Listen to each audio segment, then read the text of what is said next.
जब हर चीज़ बेअसर होता है तो अपनों की दुआओं में बड़ा असर होता है। इसलिए मेरा आपसे कहना है, मेरा आपके प्रति थोड़ा सा दृष्टिकोण है, मैं उसे साझा करना चाहूँगा। साथियों, खुदा हर नज़र से बचाए आपको, खुदा हर नज़र से बचाए आपको, चांद सितारों से भी ज़्यादा सजाए आपको। दुख क्या होता है ये कभी पता ही ना चले, खुदा हर रोज़ इतना हंसाए आपको। जी हाँ साथियों, खुदा हर रोज़ आपको हंसाए, ये परवरदिगार आप पर हमेशा अपनी रहमत बरसाए। भगवान हमेशा आपको अपने आशीर्वाद से सिंचित करते रहें, आप हमेशा मुस्कुराते रहें। जी हाँ, ज़िंदगी का सफ़र बहुत ही सुहावना होता है मेरे हिसाब से, और ये भी कहना कहीं अनुचित नहीं है कि ज़िंदगी का सफ़र बहुत ही छोटा होता है। साथियों, फिलहाल हमें हर गम भुलाकर, हर मिथक भुलाकर, हमें अपने आप पर विश्वास बनाकर इस कार्य क्षेत्र में अपने आप को निपुण बनाना है। साथियों, इस कार्य क्षेत्र में अपने आप को आगे ले जाना है। फिलहाल मेरे स्टूडेंट साथियों, आज आपका एपिसोड नंबर 5वां 6वां एपिसोड फिलहाल साथियों आपका इंतजार कर रहा है भारत के भूगोल का। आइए जुड़िए हमारे साथ, आपका स्वागत, अभिनंदन। जी हाँ साथियों, यहाँ आप देख पाएंगे महत्वपूर्ण कंटेंट में हमेशा छोटे छोटे लहजों में लाने का इसलिए हमारा अभिप्राय है। मैं चाहूँ तो इसे बहुत लांग कर सकता हूँ, कोई बात नहीं, लेकिन फिलहाल मेरा दावा है, मेरे कार्य क्षेत्र का दावा है, मेरा आपसे किया हुआ वादा है, मैं उसे इस प्लेटफॉर्म पर निभाऊंगा तो निभाऊंगा। अगर आप हमारे साथ जुड़ करके अच्छा महसूस कर रहे हैं साथियों, तो फिलहाल मुझे भी इस बात की अच्छा ही अनुभूति होगी। फिलहाल मुझे पूरा यकीन है कि आपको अच्छा लगता होगा ये कंटेंट। फिलहाल आज जहां एपिसोड नंबर 6 भारत के भूगोल का, इसका मतलब हम ये बताने के लिए काफ़ी है कि हमारे 5 एपिसोड आ चुके हैं, कृपया आप उन्हें देखना ना भूलें।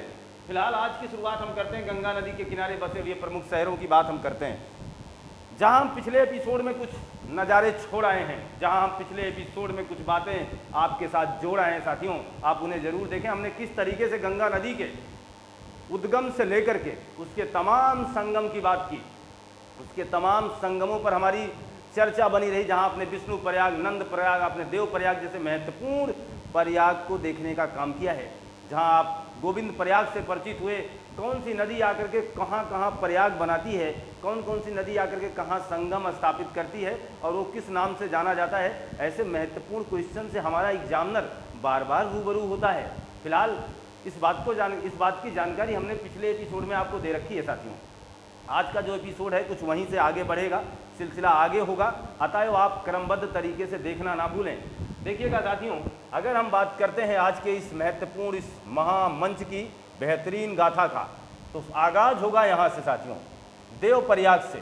देव प्रयाग, आप पिछले एपिसोड में ध्यान देंगे तो आपको इन बातों पर हम काफ़ी ज़्यादा समय दे चुके हैं। देव प्रयाग के बारे में हम लोग कई बार आपस में जुड़े और इस बात को भी जान पाए हैं। देखना, देव प्रयाग वाकई में 2 प्रमुख नदियों का संगम है।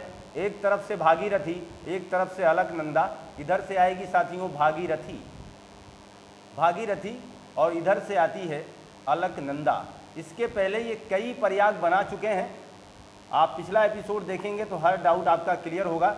इसी देव प्रयाग से एक नदी अब आगे बढ़ेगी, वही नदी है। अब ये नदी आगे बढ़ती हुई कुछ इस तरीके से चली जाएगी साथियों, जो कि अब हमारी ये गंगा कहलाएगी। ये वही नदी है जिसे अब हम गंगा कहेंगे। गंगा अब मैदानों में उतर चुकी है साथियों, यानी देव प्रयाग के बाद गंगा मैदानों में उतरती है। उसके पहले पहाड़ों में बह रही होती है, इसका सफ़र पहाड़ों में होता है। उन पहाड़ों में, उन टूटी फूटी चट्टानों में, कई कई शाखाओं में हमारी गंगा विभाजित होती है। उस गंगा का संगम अलग अलग जगहों पर होता है और अलग अलग जगहों पर अलग अलग शाखाओं को अलग अलग नाम से जाना जाता है। इन सब पर हम बात कर चुके हैं। देखना जरा साथियों, अब हमारी गंगा इसी देव प्रयाग से आगे चलने के बाद गंगा कहलाती है। इसलिए कभी कभार हमारे एग्जामिनर यहीं से प्रश्न बनाते हैं कि गंगा कहाँ से निकली है, और हमारी वैकल्पिक व्यवस्था 4 प्रयाग से स्थापित कर देते हैं। वहाँ हमें टिक करना होगा देव प्रयाग, क्योंकि देव प्रयाग से ही हमारी गंगा का नामकरण आगे गंगा होता है। देखना, तो हमारा जो मूल उद्देश्य है, हमारा जो मूल अभिप्राय आज का है कि गंगा नदी के किनारे बसे हुए प्रमुख शहरों की सूची हम आपको दें कि आप उन्हें याद करें, आप उन्हें जानें। वाकई में कुछ महत्वपूर्ण प्रश्नों की आज जो सीरीज है, वहाँ सबसे पहले हम बात करेंगे ऋषिकेश की। ऋषिकेश के बाद अगर हम बात करते हैं तो हरिद्वार की साथियों। ऋषिकेश, हरिद्वार, और यहीं पर एक नाम बहुत प्यारा है, मुनि की रेती। मुनि की रीति, ये इतना पूरा मामला उत्तराखंड का है। देखना जरा साथियों, बहुत बड़ा नजराना लाए हैं आपके लिए हम, आज बहुत कुछ स्पेशल दिखाएंगे आपको हम। देखना, आप ये सोच रहे होंगे क्या सर इतने ही शहर बसे हैं? नहीं नहीं, ऐसी बात नहीं है, इतने ही शहर नहीं बसे हैं। हम आपको कुछ छोटे शहर, कुछ महत्वपूर्ण शहर, कुछ महत्वपूर्ण जानकारियाँ आपके मस्तिष्क में देना चाहते हैं। इसे बहुत ज़्यादा लेंदी बनाएंगे या बहुत ज़्यादा शहरों का नाम लिखेंगे जिनसे आज तक प्रश्न नहीं आए हैं, तो फिर आपका जो याद करने का तरीका होगा तथा इस विषय के प्रति जो आपका थोड़ा सा दृष्टिकोण और लगाव होगा, जो प्रेम होगा, वो कहीं ना कहीं थोड़ा सा कमज़ोर पड़ जाएगा। अतएव हमारी कोशिश है कि आपका प्यार बना रहे और आपके इस प्यार में कभी भी कोई कमी ना आए। इस एपिसोड का मतलब यह है कि आपका लगाव हमसे बना रहना चाहिए साथियों, तथा आपका भला होना चाहिए, तथा आपकी तैयारी बेहतर होनी चाहिए, ये हमारा उद्देश्य है। देखना, तो ऋषिकेश, हरिद्वार और मुनि की रेती जैसे महत्वपूर्ण शहर गंगा नदी के किनारे पड़ रहे हैं और ये उत्तराखंड से बिलोंग करते हैं, अर्थात उत्तराखंड के हैं। क्लियर है? यहाँ तक की बातें कन्फर्म हो चुकी है। अब आप देखते होंगे उत्तराखंड के बाद हमारी गंगा वाकई में कहाँ प्रवेश करती है साथियों? हमारे उत्तर प्रदेश में। और उत्तर प्रदेश में कुछ महत्वपूर्ण शहरों का भी बसेरा आपको मिलेगा। एक कन्नौज हो गया साथियों, कन्नौज के बाद अगर हम बात करें तो कानपुर हो जाएगा, कन्नौज, कानपुर, इलाहाबाद। साथियों देखिए, इलाहाबाद में आपका प्रयाग बनता है, इसे कौन भूल सकता है? इलाहाबाद को अब प्रयाग नाम दिया जाता है, तो आप प्रयाग ही लिख सकते हैं इलाहाबाद को। जी हाँ, और यहीं पर प्रयाग बनता है। प्रयाग का मतलब, इसको प्रयाग इसलिए कहा जाता है क्योंकि यहाँ नदियों का संगम होता है। हमारे भारत में जहाँ नदियाँ आपस में मिलती हैं, हम उसे किसी न किसी प्रयाग के नाम से जानते हैं। इतनी बातों को याद रखिएगा। तो इलाहाबाद में भी प्रयाग बनता है, आपको पता है, यहाँ कुंभ मेला आयोजित होता है, तो इलाहाबाद प्रयाग में। और फिर देखना, या फिर हम कह दें बनारस, यहाँ देखिएगा, ये महत्वपूर्ण शहर हैं जो हमारी गंगा नदी के किनारे अपना बसेरा बनाए हुए हैं, या हम कह सकते हैं इस नदी के किनारे ये बसे हुए हैं। कन्नौज, कानपुर, इलाहाबाद, बनारस, ये हमारे कहाँ के शहर हो गए साथियों? तो ये हमारी यूपी के हो गए, यूपी के यानी उत्तर प्रदेश के हो गए साथियों। और अगर आप बात करें तो उत्तर प्रदेश के ठीक बाद हमारी गंगा बिहार में प्रवेश करती है। सीक्वेंस भी समझिएगा साथियों, क्योंकि कभी कभार क्या, ज़्यादातर एग्जामों में ये प्रश्न जरूर पूछे जाते रहे हैं कि गंगा नदी कितने राज्य में बहती है, हमारे भारत के कितने राज्य में बहती है, लंबाई कितनी है? तो 2525 किलोमीटर पहले ही चर्चा हो चुकी है। उत्तराखंड से निकल रही, आपको पता है। कई प्रकार के हिमनद हमने आपको बताई दिए हैं, गंगोत्री, त्रिशूल, ऐसे तमाम हिमनद की बात हम कर चुके हैं इसके पहले वाले एपिसोड में। वहाँ से गंगा की तमाम शाखाएं आकर के बाद में कुछ अलकनंदा से मिल करके एक महत्वपूर्ण धारा के रूप में देवप्रयाग से आगे बढ़ती हैं, जिन्हें हम गंगा कहते हैं। और इस गंगा से संबंधित उन तमाम प्रश्नों की जानकारी हमारा एग्जामिनर हमसे लेना चाहता है।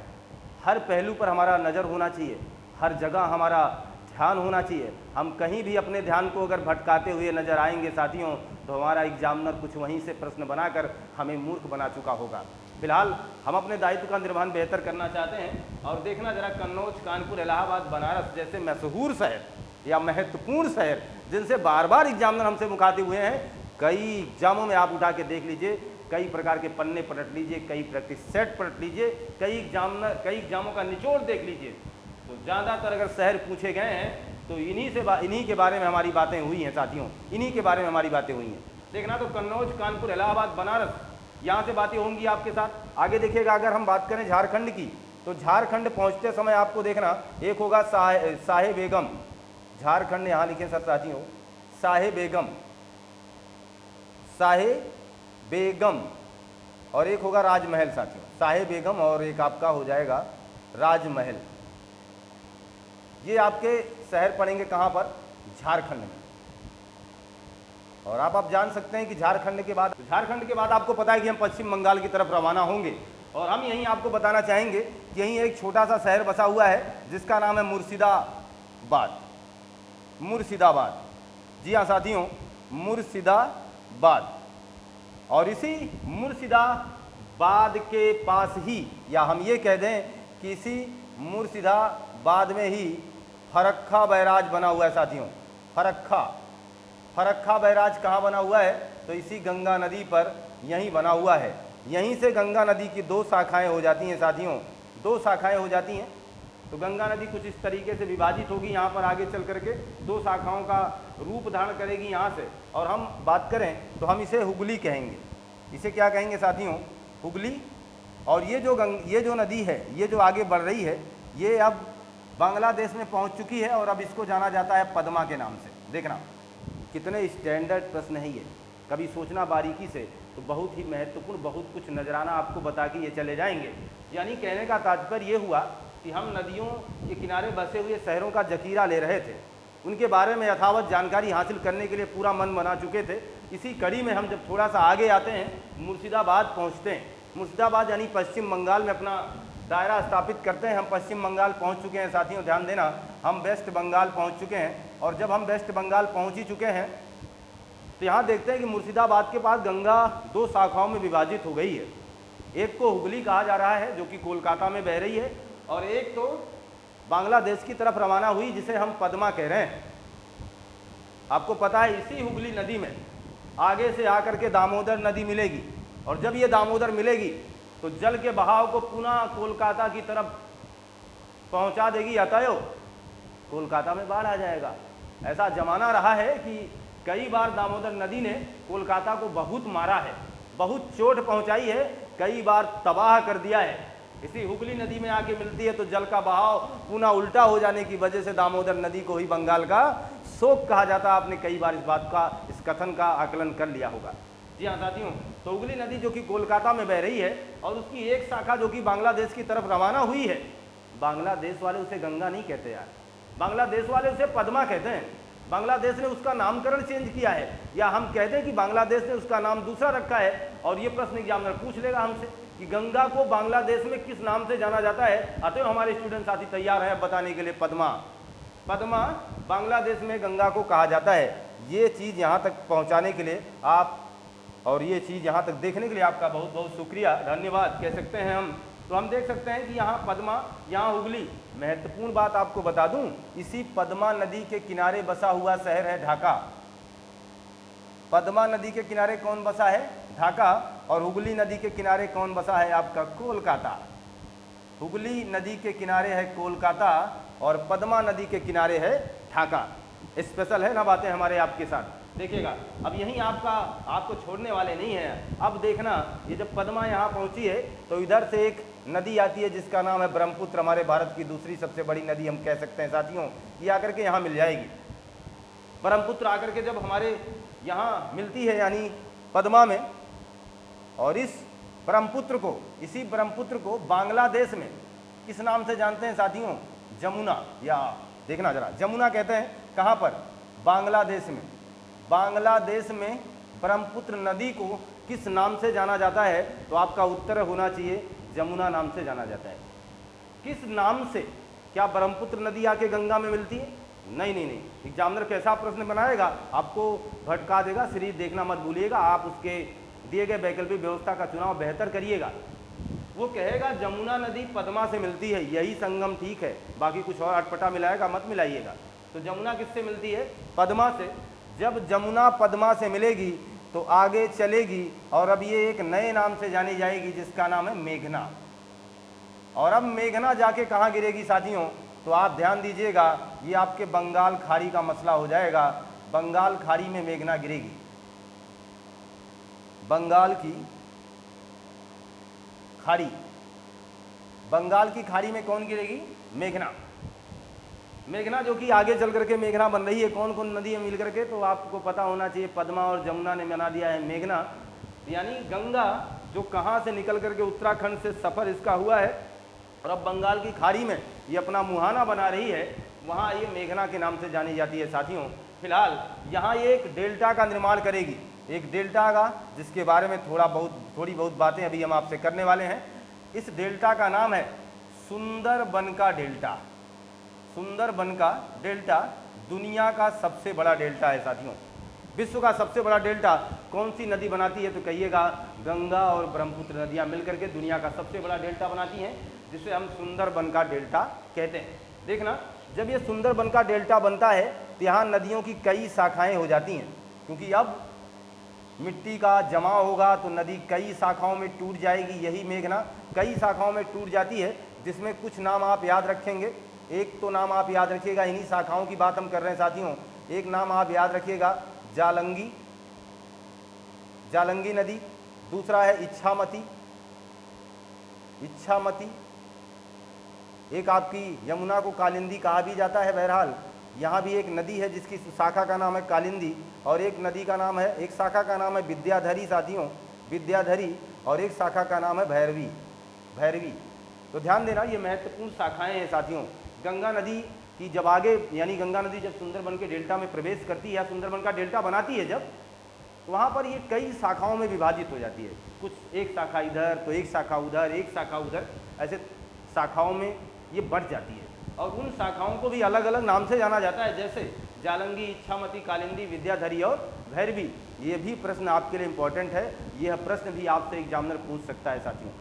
इसलिए आपका दृष्टिकोण बेहतर हो, ये हमारा अभिप्राय है साथियों, और आप इस चीज़ को बेहतर आंकलित कर पाएँ, ये हमारा आपसे लगाव है साथियों। देखना जरा, तो हम अभी तक जो बात कर रहे थे, हमारे सामने एक बहुत बड़ा नज़ारा आ चुका है। यहाँ से कई बार हमारे एग्जामिनर ने प्रश्न पूछा है, अतः हमारा दृष्टिकोण इस पर जरूर होना चाहिए, और मैं इस पर जरूर बात करूँगा। इस सीरीज में कहीं ना कहीं गंगा नदी के किनारे बसे हुए प्रमुख शहर में अगर हम बात करें, तो हम यहाँ एक बेहतरीन बात आपको दे रहे हैं। गंगा नदी के किनारे बसे हुए शहरों में हम आपको सुंदरबन डेल्टा के बारे में भी जानकारी दे रहे हैं। सुंदरबन का डेल्टा जो कि हमारी गंगा नदी बनाती है, इसके बारे में हम बहुत कुछ विस्तृत जान लें। देखना जरा, यहाँ मैं इस बात का जिक्र करूँगा साथियों, या इससे बनने वाले तमाम प्रश्नों पर हमारी चर्चा होगी। सुंदरबन का डेल्टा कौन सी नदी बनाती है, तो आपके स्क्रीन पर साझा किया जा चुका है। और ये जो सुंदरबन का डेल्टा है साथियों, सुंदरबन का जो डेल्टा है, वाकई में ये दुनिया का, विश्व का सबसे बड़ा डेल्टा है। विश्व का सबसे बड़ा नदी डेल्टा है, विश्व का सबसे बड़ा है। कोई बात नहीं, यहाँ तक की बातें आपको क्लियर कर दे पाया हूँ। इसका नाम सुंदर इसलिए पड़ा है क्योंकि यहाँ पर सुंदरी वृक्ष की अधिकता है, सुंदरी वृक्ष की अधिकता है। आप सोचेंगे सर जी ये है क्या? ये ऐसे वृक्ष हैं जो जल के कटाव से जो भी मृदा बह जाती है उसे रोकने का काम करते हैं। ये वर्ष भर जल में पड़े रहते हैं परंतु हार नहीं मानते हैं। ये कहीं ना कहीं बाढ़ को रोकने के लिए तथा हमारी तमाम संपदा को बचाने के लिए कहीं ना कहीं आगे खड़े होते हैं। ये ऐसी वनस्पतियां हैं जिनकी जड़ें काफ़ी गहराई तक चली जाएंगी साथियों। हम इसे मैग्रोव वनस्पति कहते हैं। हम इसे कैसी वनस्पतियां कहेंगे साथियों? मैग्रोव वनस्पति। कई बार ये प्रश्न आ भी चुका है, मैग्रोव वनस्पति कहाँ मिलेगी? तो सुंदरबन के डेल्टा में चले जाइए, वहाँ मिलेगी। और इसी वनस्पति को एक अलग नाम से भी जाना जाता है जिसे हम कहते हैं अनूप वनस्पति। अनूप वनस्पति। आप हमारे साथ जुड़े हैं, कुछ एक्स्ट्रा ना हो, कुछ अलग बातें ना हो तो ये मज़ेदार काम नहीं होंगे, इसलिए हम स्टार बातों का जखीरा लेकर के चलते हैं। इसलिए हम स्टार स्टूडेंट के साथ जरूर शेयर करना चाहेंगे। तो स्टार बातों का चिन्हांकन करिएगा। सुंदरी के वृक्ष के साथ साथ यहाँ आपको अन्य भी वृक्ष मिलेंगे। देवा के, केवड़ा के साथियों, देवा के, केवड़ा के, तरमजा के, ये सारे प्रश्न पूछे जा सकते हैं। देवा, केवड़ा, तरमजा, आमलोपी और गोरान जैसे महत्वपूर्ण वृक्ष मिलते हैं साथियों। महत्वपूर्ण क्या वृक्ष मिलते हैं, इस बात को ध्यान देना। सुंदरी वृक्ष के साथ साथ इस सुंदरबन के डेल्टा में आप जाइएगा तो इन तमाम प्रकार की चीज़ों को आकलन या तमाम चीज़ों का आकलन बेहतर कर पाइएगा साथियों। यहाँ तक की बातें स्पेशल रूप से हम आपको देना चाहते हैं और उस पर हमारा अभिप्राय अभी तक जुड़ा हुआ है। देखना जरा, अगर हम बात करें तो ये चीज़ क्लियर मान के चलना चाहिए हम लोगों को कि जहाँ सुंदरबन का डेल्टा है साथियों, ये चीज़ आप यहाँ ध्यान दीजिएगा। तो जहाँ पर ये बंगाल की खाड़ी में जहाँ ये संगम बनाती है सागर से, हमारी गंगा नदी जहाँ बंगाल की खाड़ी में संगम बनाती है सागर से, वहाँ कुछ क्षेत्र हमारे अंदर यानी हमारी कस्टडी में आता है या हमारे अभिप्राय में आता है। तो हम बता दें, यहाँ पर एक हमारे हिंदू धर्म का बहुत ही महत्वपूर्ण तीर्थ स्थल है साथियों, बहुत ही महत्वपूर्ण तीर्थ स्थल है जिसका नाम है गंगा सागर। गंगा सागर आपने कई बार सुना होगा, गंगा सागर संगम। लोग जब अपनी जिंदगानी का बखूबी मज़ा उठा चुके होते हैं, जब अपनी जिंदगानी को पूरी तरीके से मान के चलते हैं कि अब हम काट चुके हैं, तो ज़्यादातर परसेंटेज की बात करें तो 90% लोग वही जाते हैं फिलहाल जब वो काफ़ी वृद्धावस्था को अपनी वृद्धावस्था को चरम तक पहुंचा चुके होते हैं, जब उन्हें ये पता ही चल जाता है कि अब हमारी विदाई हो ही सकती है, तो क्यों ना हम अपने समस्त पापों को धुलाएं। हम ऐसा देखना, आपसे पहले भी मैंने कहा है कि गंगा नदी हमारी हिंदू पौराणिक कथाओं में इतनी ज़्यादा महत्वपूर्ण रही है कि जिसकी कोई दूसरा, मैं कहता हूँ कोई विलोम या कोई भी समानार्थी नदियाँ टिकेंगी नहीं। इसका तात्पर्य ये हुआ कि गंगा नदी अपने आप में अद्भुत थी पौराणिक कथाओं से लेकर के। माना जाता है कि गंगा नदी में एक बार डुबकी लगा लेने से इस जन्म के तो पाप धुल ही जाते हैं, साथ साथ जो पिछले जन्म में आपने गैर कानूनी काम किए हैं ना, जो बुरे काम आपने किए हैं, वो जो पाप आप अपने साथ लाए हुए हैं वो भी धुल जाता है। तो हमारे हिंदू धर्म के रीति रिवाजों के अनुसार हम कभी छोटी जगहों पर काम नहीं करते। जब इन्हें लगा कि पूरी ज़िंदगी हम बिता चुके हैं, पूरी ज़िंदगी अब हमारी गुजर जाने वाली है, बहुत कुछ हम गंवा चुके हैं, तो अभी इस जगह क्यों डुबकी लगाएं, बनारस जाके लगाएं कि इलाहाबाद लगाएं, यहाँ वहाँ क्यों लगाएं, क्यों ना हम यहीं जाके लगा लें, संगम पे ही लगा लें, सीधा सागर और नदी जहाँ आपस में मिल रही है वहीं लगा लें, सारे पाप धुल जाएंगे। अतएव जिंदगी का कोई भी कोना आप छूटेगा ही नहीं हमारी शरीर का जो पाप से धुल ना जाए, जिसकी सफाई ना हो जाए। इस उद्देश्य से लोग कहाँ जाते हैं, गंगा सागर। ये हमारे हिंदू धर्म का बहुत बड़ा तीर्थस्थल है। बहरहाल जो मान्यताएं हैं, जो पौराणिक गाथाएं हैं, उसके अनुसार अगर हम इस बात को ध्यान दें तो वाकई में गंगा सागर का अपना एक बहुत ही बड़ा औचित्य रहा है। बहुत ही ज़्यादा लोग यहाँ जाते हैं और बहुत ही लोग यहाँ से सचमुच पलायन भी कर जाते हैं, यानी उनको माना जाता है कि उनको मोक्ष मिल गई, उनकी मुक्ति हो गई, जो यहाँ जिनकी मृत्यु यहाँ हो गई। इसलिए आप हमने देखा है भाई, गांव वगैरह में देखा है कि लोग जब गंगा सागर के लिए जा रहे होते तो गांव के लोग मिलकर के उनकी विदाई कर रहे होते, फूल माला पहनाया होते उनको कि अब जाइए, अगर आप आ गए तो ठीक है, नहीं आए तो फिर क्लियर है, कोई बात नहीं, आपको मोक्ष की प्राप्ति हो जाएगी। तो गंगा सागर लोग इस तरीके से जाते हैं कि आना भी होगा और ना भी आना होगा। क्लियर है। तो गंगा सागर पवित्र तीर्थ स्थल आपको यहाँ मिलेगा। साथियों, अगर हम बात करें तो इन तमाम बातों पर जहाँ हमारा दृष्टिकोण अभी तक आपके साथ रहा, अगर सुंदरबन के डेल्टा की बात करें तो यहाँ चावल का उत्पादन बहुत होता है। साथियों, चावल उत्पादन के लिए जाना जाता है। तथा यहाँ पर एक महत्वपूर्ण बात बताएं, जूट का नाम आपने सुना है ना, जूट, विश्व का सर्वाधिक जूट यहीं उत्पादित होता है। विश्व का सर्वाधिक उत्पादन किसका साथियों, जूट का। विश्व के सर्वाधिक जूट का उत्पादन आपको सुंदरबन के डेल्टा में मिल जाएगा, इसमें कोई दो राय नहीं है। हमारी बातें आप तक प्रेषित की जा रही हैं साथियों। तो सुंदरबन के डेल्टा से ये महत्वपूर्ण प्रश्न पूछे जा सकते हैं आपसे अगर आप ध्यान दें तो बंगाल टाइगर आपको यहीं मिलेगा। आप जाइए देखिए तो बंगाल टाइगर भी आपको यहीं मिलेगा साथियों। बंगाल टाइगर आपको सुंदरबन के डेल्टा में घूमते हुए मिल जाएंगे, कोई दो राय नहीं है। देखिएगा, एक आपको अभयारण्य अगर हम बात करें तो यहीं पर आपको एक कटका अभयारण्य मिलेगा। कटका अभयारण्य कटका अभयारण्य आपको कहाँ मिलेगा, तो यहीं मिलेगा। देखना जरा साथियों, अगर हम बात करें अपनी गंगा नदी की तो सामाजिक दृष्टिकोण से, आर्थिक दृष्टिकोण से, राजनीतिक दृष्टिकोण से, या तमाम प्रकार की आर्थिक, राजनीतिक, सामाजिक किसी भी स्तर में गंगा का महत्व कभी कम नहीं रहा है। किसी भी स्तर में, राजनीतिक स्तर में देख लीजिए तो गंगा का नाम कई बार लिया जाता है। कई बार गंगा शुद्ध करने की बात हुई, साफ सफाई की बात हुई। इसका मतलब ये रहा कि सामाजिक प्रतिष्ठा हमारी इससे जुड़ी हुई है, कहीं ना कहीं हमारी संस्कृति इससे जुड़ी हुई है। फिलहाल हम बहुत कुछ साफ सफाई तो नहीं कर पाए हैं, लेकिन हमारा उद्देश्य है कि हम इसे साफ करें, हम इसे स्वच्छ करें। तो बहुत बड़ी जनसंख्या बहुत बड़ा नुकसान करती है और बहुत ही ज़्यादा कूड़े इस गंगा में प्रभावित करती है, कचरों को प्रभावित करती है। अतः गंगा मैया इतनी जल्दी कैसे शुद्ध हो सकती हैं। लेकिन हाँ, धार्मिक दृष्टिकोण से ये बहुत ही शुद्ध है, बहुत ही ज़्यादा शुद्ध है। इनके आशीर्वाद से तो हमारी ये ज़मीन, ये भूधरा सिंचित है साथियों। फिलहाल देखना तो यहाँ तक की बातें अगर हो जाने के बाद अगर हम थोड़ा सा दृष्टिकोण आपको दें कि गंगा नदी के बारे में नवंबर 2008 में गंगा नदी को राष्ट्रीय नदी घोषित किया गया था साथियों। राष्ट्रीय नदी घोषित किया गया था नवंबर 2008 में भारत ने इसे राष्ट्रीय नदी घोषित किया। इसका तात्पर्य था कि अगर हम इसे राष्ट्रीय नदी घोषित करेंगे तो हमारे देशवासी थोड़ा सा शौचाहट उत्पन्न करेंगे और इसमें कचरा फेंकने से डरेंगे, क्योंकि अगर कोई कचरा फेंकता हुआ पकड़ा गया तो कानूनन जुर्म माना जाएगा, क्योंकि राष्ट्रीय चीज़ों पर आप राष्ट्रीय विरासत पर कहीं ना कहीं आप किसी भी प्रकार का हस्तक्षेप नहीं कर सकते हैं। अतः हम इसे राष्ट्रीय नदी नवंबर 2008 में घोषित कर चुके हैं साथियों, ध्यान देना। और प्रयागराज से लगा के हल्दिया तक, प्रयागराज से लगाकर हल्दिया तक लगभग 1260 किलोमीटर की दूरी है साथियों। इस दूरी को हमने राष्ट्रीय जलमार्ग घोषित कर दिया है, राष्ट्रीय जलमार्ग घोषित किया है साथियों, राष्ट्रीय जलमार्ग घोषित किया है। कई बार यह भी प्रश्न आपके एग्जामिनर महोदय आपसे पूछ सकते हैं।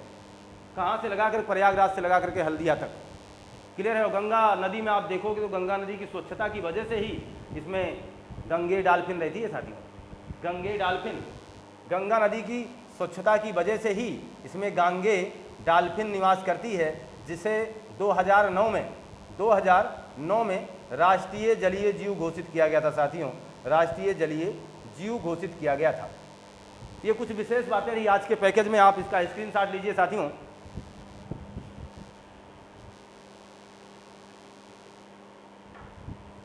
ये मान के चलते हैं कि आपको ये कंटेंट प्यारा लगा होगा। आज हम जहां गंगा नदी के किनारे बसे हुए महत्वपूर्ण शहरों का एक बहुत ही प्यारा सा लेखा जोखा आप तक प्रोवाइड करा पाए हैं, प्रेषित कर पाए हैं। साथ ही साथ सुंदरबन के डेल्टा से बनने वाले तमाम महत्वपूर्ण प्रश्नों को भी आप तक पहुंचाने का हमारा उद्देश्य रहा है।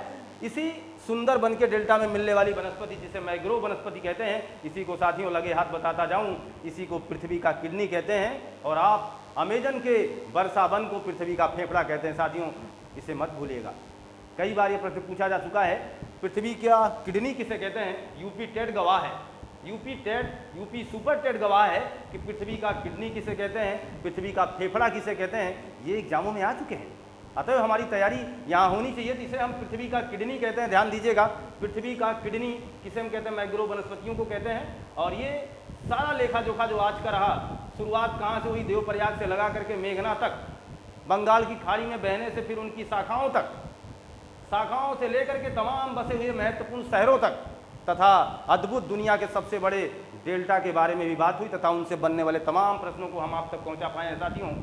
अच्छा लगा हो कंटेंट को लाइक शेयर सब्सक्राइब करना मत भूलिएगा, ज़्यादा से ज़्यादा शेयर करना मत भूलिएगा साथियों। पढ़ते रहिए, मस्त रहिए, खुशहाल रहिए। अब हमारी मुलाकात आपसे नए एपिसोड में होगी। आपका दिन शुभ हो, आपको बहुत बहुत धन्यवाद।